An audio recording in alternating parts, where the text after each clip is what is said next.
So far, when we looked at drawing the graph, we looked at the equation in the form y minus k equal to s into x minus h the whole squared. Now, this is not the form that we normally deal with, right? The quadratics that we are given, unfortunately, are in the form y is equal to ax squared plus bx plus c. How do we convert them from one format to the other? We saw a couple of questions where we converted them. So it's not that difficult to convert. But let's see if we can get a direct relationship between a, b, c and the s, h and k that we originally had. If you're drawing a graph, it's much simpler to think of the quadratic in the first format.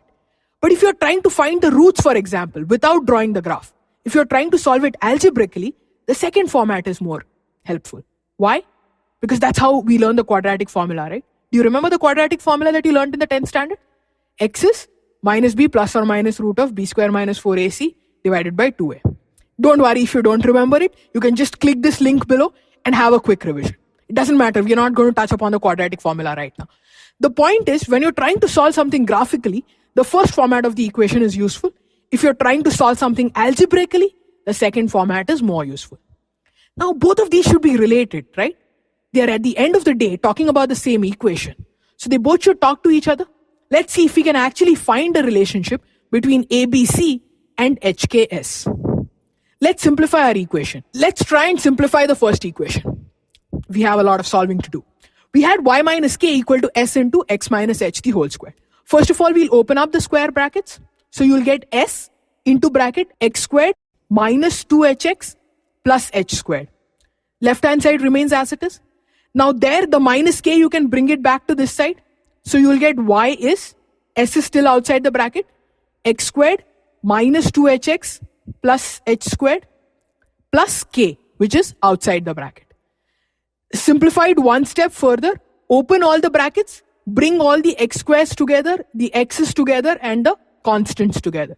What will you be left with? Y is equal to s x squared minus 2hs into x plus sh squared plus k. Simplest format, we have a term in x squared, we have a term in x, and we have a constant. That is exactly how our other equation is, which is y equal to ax squared plus bx plus c. Now compare the coefficients. X squared, if you compare the coefficients, what do you get? S is equal to a, right? You'll get s is equal to a. Look at the second one. What will you get? B is equal to minus 2hs, right? Compare them. You will get B is equal to minus 2hs. Similarly, the third part, compare it. What will you get? C is equal to sh squared plus k. So you have now A, B and C. If you know S, H and K, you can find out the values of A, B and C. Very simple. Can we do the other way also? If we know A, B and C, can we find out the value of S, H and K? Look at the first one. So you can get S is equal to A. Now let's try finding H from our second equation. We have B is equal to minus 2hs.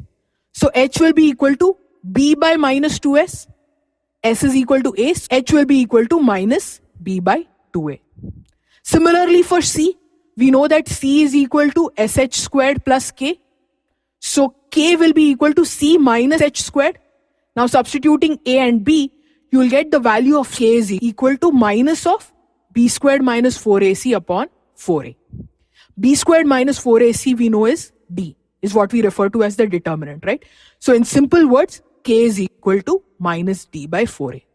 So you have s is equal to a, h is equal to minus b by 2a, and k is equal to minus d by 4a, or minus of b squared minus 4ac by 4a. Now if you look at these three, you can figure out what all these different coefficients affect. So if you see A in all three equations. You see A in the equation of S, in the equation of H, and in the equation of K. What do we know about S, H, and K? S is responsible for the shape of the parabola. H is responsible for the horizontal displacement. And K is responsible for the vertical displacement. That's why it was useful to write it in that form, right? Because each of those factors is just responsible for one kind of change. Now if you look at A comes in all three equations. That means A affects the shape of your parabola, it affects the horizontal distance, it affects the vertical displacement. Look at B. B is not there in the equation for S. So B does not affect shape. But B is there in the equation for H and K.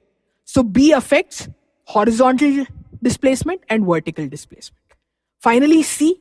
C is not there in the first two equations. C is only there in the equation of K, which means C only affects your vertical displacement, right? So if I have a parabola, x squared plus 10x plus 8, let's say it looks like this. Now if I make it x squared plus 10x plus 6, instead of plus 8, I have plus 6. The only thing that will get affected is the vertical displacement. So it will move down by 2 units. Reduced it by 2, right? It will move down by 2 units. That's it. Its shape is not going to change. Its horizontal position is not going to change. If I move B, if I change B, both the horizontal and the vertical positions will change. And finally, if I change A, everything will change. The shape will change. That is how open or closed it is. The horizontal displacement will change and the vertical displacement will change. So very clear from these equations why A, B and C affect the parabola the way they do. The moment you compare it with S, H and K, it becomes very easy. That's why it's important to learn how to graph the parabola in terms of S, H and K. That's the most intuitive thing to visualize. Now if we see our parabola like this is the vertex, right? Originally, what was the vertex? H comma K. So now if we were to write it in terms of A, B and C, what will it be? Minus B by 2A comma minus D by 4A. So it means at this vertex, your y coordinate is nothing but minus B by 2A. Your x coordinate is nothing but minus D by 4A.